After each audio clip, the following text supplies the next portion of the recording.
नमस्कार दोस्तों, आज हम रूल 173 की बात करने जा रहे हैं। और जो रूल 173 है वो transparency, competition, fairness and elimination of arbitrariness in the procurement process की बात करता है। सारे ड्यूज आप समझ लीजिए कि सारे डूज एंड डोंट्स जो कि पब्लिक प्रोक्यूरमेंट में हमें देखने चाहिए, जिनका ध्यान रखना चाहिए, ये रूल उसी के बारे में बात करते हैं। अब चूँकि इसमें डिफरेंट सेक्शंस हैं, करीब 22 इसमें पॉइंट्स इंक्लूड किए हैं, ताकि बड़ा कॉम्प्रिहेंसिव है ये, इसलिए इस वीडियो में हम सिर्फ इसी एक रूल के बारे में बात करेंगे। सबसे पहले तो जो भी गवर्नमेंट के परचेज़ हैं उसके अंदर वो पारदर्शी या ट्रांसपेरेंट होने चाहिए। इसके बारे में हमने पहले भी बात की थी। कॉम्पिटिटिव प्राइस पे मिलना चाहिए और जो भी प्रोक्यूरमेंट हो it should be in fair manner, वो बिल्कुल फेयर होना चाहिए, ताकि जो भी सरकारी धन इसमें लगा है उसकी बेस्ट वैल्यू मिल सके।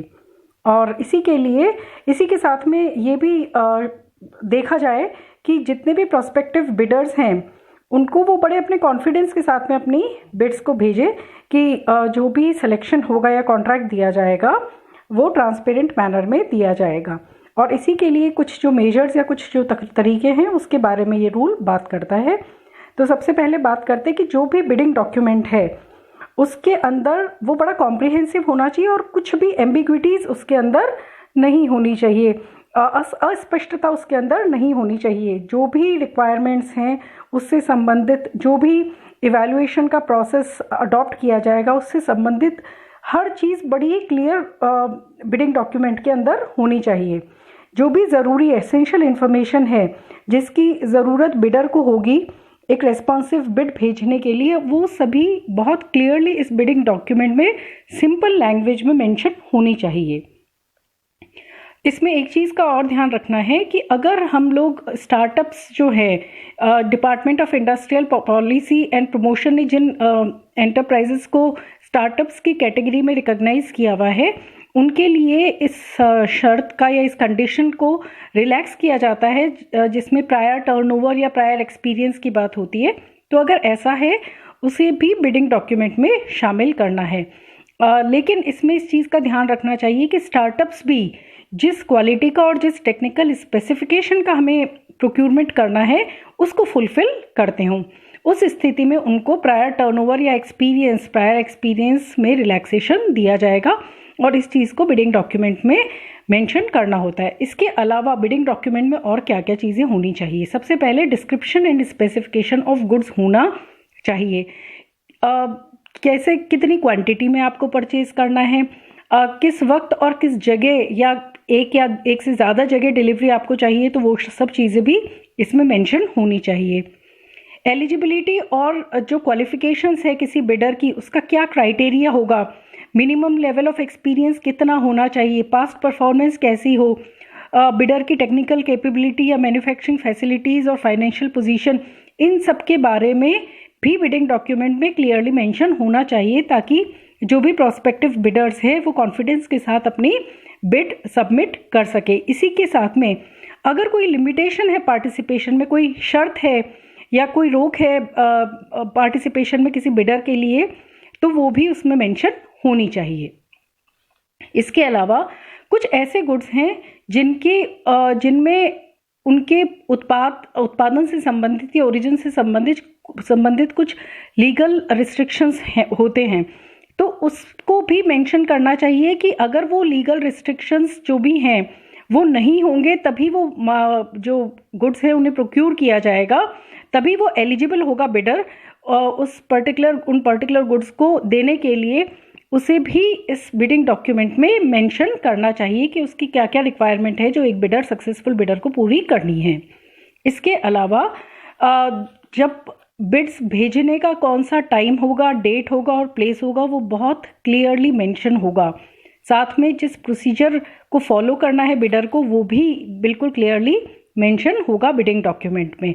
इसके अलावा बिड ओपनिंग का डेट, टाइम और प्लेस भी बिडिंग डॉक्यूमेंट में मेंशन किया जाएगा। क्या क्राइटेरिया रहेगा बिड के इवैल्यूएशन का, वो भी बहुत क्लियरली बिड डॉक्यूमेंट में मेंशन होगा। इसके अलावा अगर कोई स्पेशल टर्म्स हैं जो परफॉर्मेंस से संबंधित है, किसी पर्टिकुलर गुड्स के परफॉर्मेंस से संबंधित है, कोई स्पेशल टर्म्स या कंडीशंस हैं, वो भी इसमें मेंशन होगी।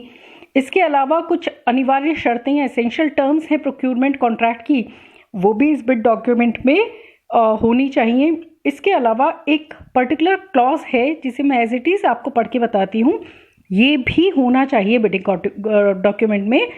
If a firm quotes nil charges oblique consideration the bid shall be treated as unresponsive and will not be considered.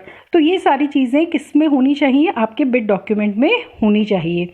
इसके अलावा और कोई भी इंफॉर्मेशन जो खरीद करने वाला डिपार्टमेंट है उसे लगता है कि बिड सबमिट करने से पहले बिडर्स को जानना ज़रूरी है, वो कंडीशंस या वो इंफॉर्मेशन भी इस बिड डॉक्यूमेंट में होनी चाहिए। मॉडिफिकेशन टू बिडिंग डॉक्यूमेंट, अगर बिडिंग डॉक्यूमेंट जो है उसमें कोई मॉडिफिकेशन है तो उसके बारे में, उसके संबंध में भी कुछ क्लैरिफिकेशन रूल 173 में दिए गए हैं। अगर बिडिंग डॉक्यूमेंट में कोई भी डिपार्टमेंट द्वारा मॉडिफिकेशन किया जाता है या कोई स्पष्टीकरण या क्लैरिफिकेशन किया जाता है जिसका प्रभाव जो उसकी टर्म्स और कंडीशंस थी इनिशियल डॉक्यूमेंट की उस पर असर पड़ता है, इनिशियल प्रोक्योरमेंट की टर्म्स एंड कंडीशंस पे उसका असर पड़ता है, तो इस मॉडिफिकेशन को डिपार्टमेंट को पब्लिश भी करना होगा और कम्युनिकेट भी करना होगा, ताकि उसी मैनर में, उसी तरीके से जिस तरीके से इनिशियल बिडिंग डॉक्यूमेंट को पब्लिश किया था और कम्युनिकेट किया था। इसका मतलब कोई भी मॉडिफिकेशन जिसका वस्तुतः असर पड़ रहा है, शर्तों पर वो प्रभावित हो रही हैं, तो उसको बिल्कुल वैसे ही जैसे कि इनिशियल बिडिंग डॉक्यूमेंट को पब्लिश किया था और कम्युनिकेट किया था उसी सेम मैनर में करना है, ताकि इसका असर किसी भी बिडर पर ना पड़े। इसके अलावा अगर कोई क्लैरिफिकेशन या मॉडिफिकेशन जो कि बिडिंग डॉक्यूमेंट के अंदर है तो उसके और उसको उस मॉडिफिकेशन के बाद में अगर प्रोक्यूरिंग एंटिटी को ऐसा लगता है कि इसके मॉडिफिकेशन के बाद बिड सबमिट करने के लिए और वक्त की आवश्यकता है बिडर्स को, तो इस चीज़ के लिए वो टाइम लिमिट को एक्सटेंड करेगी, ताकि जो बिडर्स हैं वो इस मॉडिफिकेशन के बाद में अपने बिड्स को सबमिट कर सके। और ये जब भी ये चीज़ है, इस चीज़ को जब भी ऐसा कुछ होता है कि आप टाइम लिमिट को, बिड सबमिशन की टाइम लिमिट को एक्सटेंड करते हैं, तो इसको भी आपको बिडर्स को इंटीमेट करना होता है। अगर किसी भी बिडर ने पहले ही बिड सबमिट कर दिया और उसके बाद में ओरिजिनल जो आपका इनिशियल बिडिंग डॉक्यूमेंट था उसी से सबमिट कर दिया है और उसके बाद में कोई मॉडिफिकेशन होता है, तो उसको ये अधिकार है कि वो अपनी बिड को रीसबमिट कर सके, उसे विड्रॉ कर सके। अगर जो क्लैरिफिकेशन दिया गया है या मॉडिफिकेशन दिया गया है वो एसेंशियल टर्म्स या अनिवार्य जो शर्तें थी प्रोक्योरमेंट की उसको प्रभावित कर रहा हो, ऐसी स्थिति के अंदर ये अधिकार होगा बिडर के पास में कि वो अपनी बिड को विड्रॉ भी कर सकता है और मॉडिफाई करके रीसबमिट भी कर सकता है। तो इस चीज़ के का अधिकार भी उन्हें दिया गया है।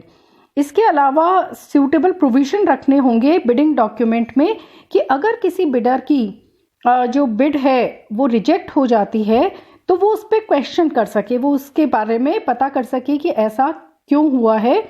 वो बिडिंग कंडीशन पे भी क्वेश्चन कर सकता है, बिडिंग प्रोसेस पे भी कर सकता है, और अगर उसकी बिड रिजेक्ट हुई है तो रिजेक्शन पे भी क्वेश्चन कर सके। ये सूटेबल प्रोविज़न बिडिंग डॉक्यूमेंट में होने चाहिए। इसी के अलावा जो रिजेक्शन के कोई टेंडर है उसके रिजेक्शन के कारण या टेंडर डॉक्यूमेंट इशू अगर नहीं किया है किसी प्रोस्पेक्टिव बिडर को, तो वो भी जानकारी बिडर को देनी होगी। अगर बिडर इसके बारे में इंक्वायरी करता है तो डिपार्टमेंट को इसकी जानकारी उसे देनी होगी। इन सब के प्रोविज़न भी आपके बिड डॉक्यूमेंट में होने चाहिए।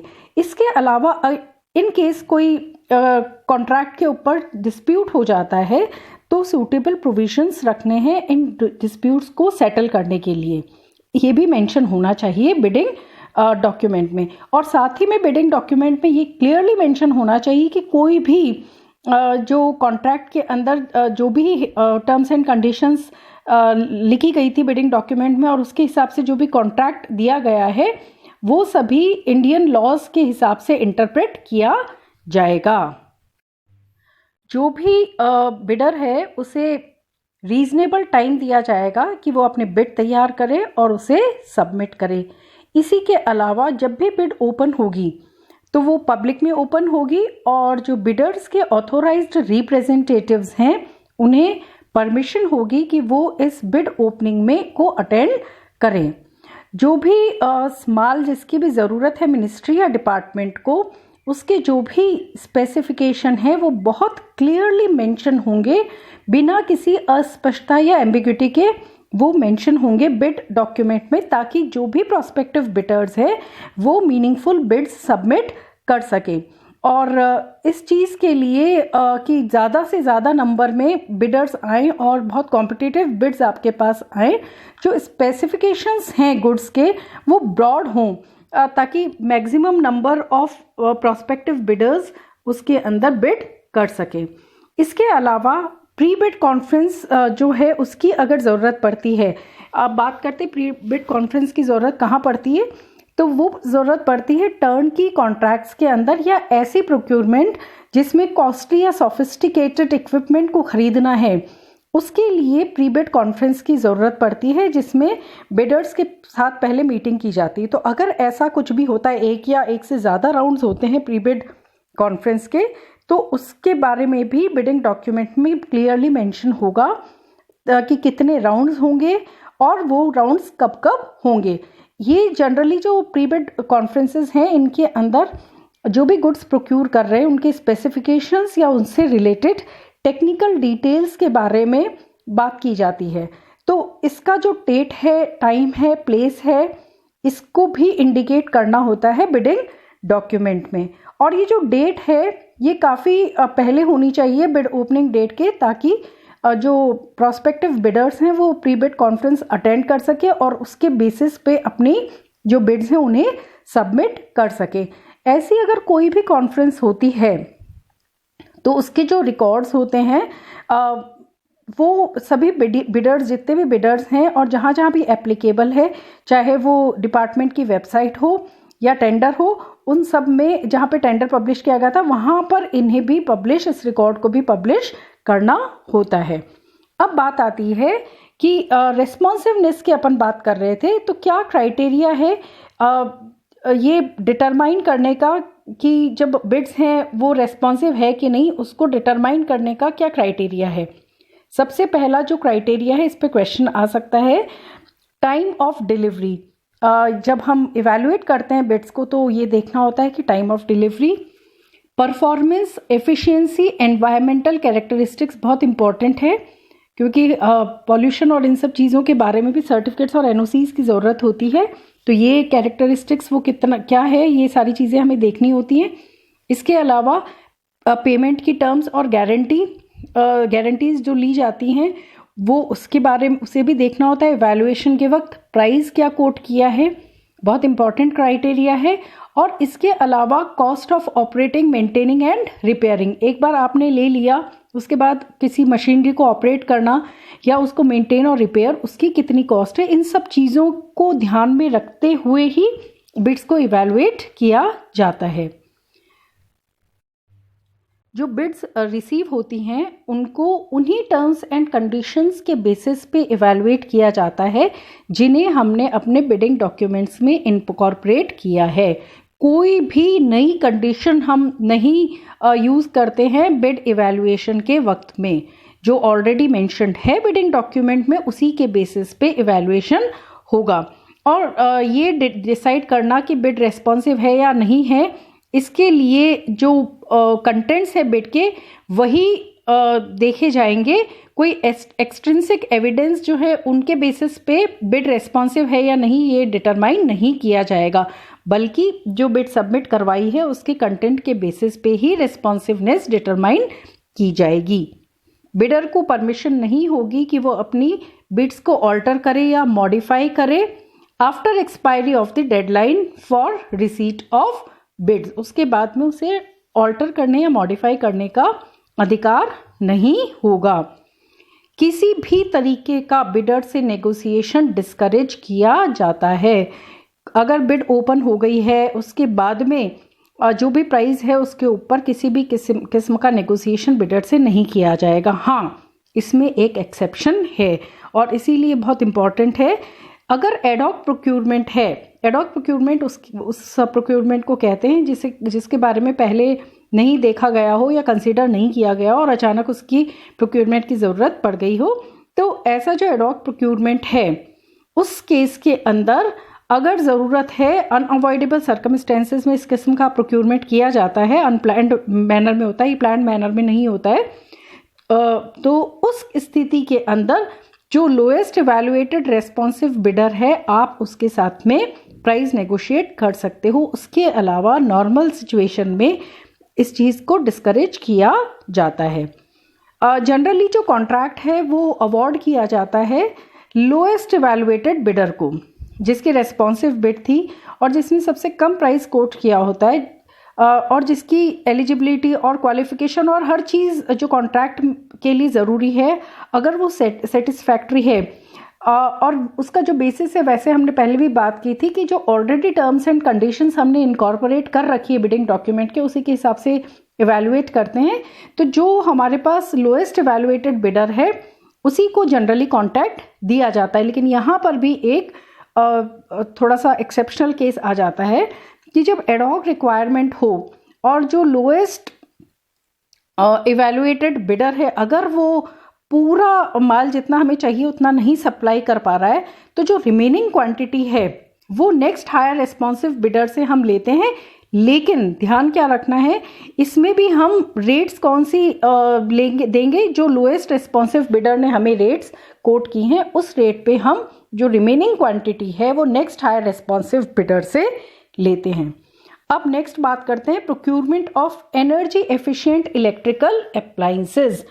देखिए जो डिपार्टमेंट है अपना डिपार्टमेंट ऑफ एक्सपेंडिचर है, उसने कुछ इलेक्ट्रिकल अप्लायंसेस के लिए नोटिफाई किया हुआ है थ्रेशोल्ड लिमिट।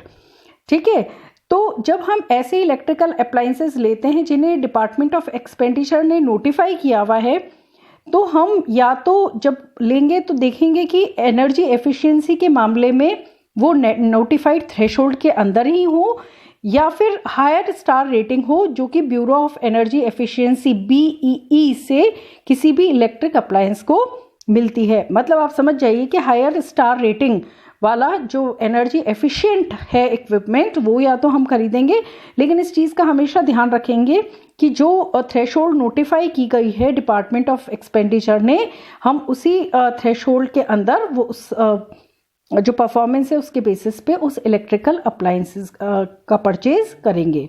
इसके अलावा जब भी बिड अवार्ड हो जाती है तो जो सक्सेसफुल बिडर है जिसे कि कॉन्ट्रैक्ट दिया गया है उसको हमें उसका नाम, उस सक्सेसफुल बिडर का नाम हमें CPPP या मिनिस्ट्रीज और डिपार्टमेंट्स की जो वेबसाइट है या नोटिस बोर्ड या बुलेटिन बोर्ड है उसके ऊपर उसे मेंशन करना होता है, उस पर पब्लिश करना होता है। अब बहुत इंपॉर्टेंट चीज़ आ रही है कि कब कब बिड्स के रिजेक्शन को जस्टिफाई किया जाता है, वो कुछ कंडीशंस हैं जिस पे क्वेश्चन आ सकता है। सबसे पहली चीज़ है इफेक्टिव कंपटीशन इज लैकिंग। अगर बहुत कम रेस्पॉन्सिव बिड्स आई हैं, कंपटीशन नहीं है उस केस में। दूसरा जो बिड्स और बिड प्रपोजल हैं वो प्रोक्यूरमेंट डॉक्यूमेंट की रिक्वायरमेंट के हिसाब से रेस्पॉन्सिव नहीं है। उस केस में अगर जो प्राइजेस कोट किए गए हैं बिड प्रपोजल के अंदर वो जितनी अपडेटेड कॉस्ट एस्टिमेट है या डिपार्टमेंट के पास अवेलेबल बजट है उससे ज़्यादा है उस केस में। और लास्ट जो चौथा कंडीशन है कि अगर टेक्निकल प्रपोजल्स हैं, अगर कोई ऐसा माल खरीद रहे हैं जिसमें कि कुछ टेक्निकल प्रपोजल्स पहले आए हैं, वो मिनिमम जो हमारी टेक्निकल क्वालिफिकेशंस रिक्वायर्ड है उस स्कोर को पूरा नहीं कर पा रहे हैं, उस केस में जो जितनी भी बिड्स हैं उनका रिजेक्शन जो है वो जस्टिफाइड है। अब यहाँ पर एक चीज़ ध्यान रखने वाली है कि हमने जो बात की थी रूल 173 में सबसे पहले कि नंबर ऑफ बिडर्स के बारे में, इफेक्टिव कंपटीशन इज लैकिंग। तो इसका मतलब ये नहीं है कि एक अगर आपके पास बिड भी आती है तो भी हम इस बेसिस पे इस बिड को रिजेक्ट नहीं करेंगे कि हमारे पास नंबर ऑफ बिडर्स नहीं थे और कॉम्पिटिटिवनेस नहीं थी। अगर एक बिड भी आती है तो बिड प्रोसेस वैलिड होगा अगर फॉलोइंग कंडीशंस जो मैं बात करने वाली हूँ वो फुलफिल हो रही हूँ।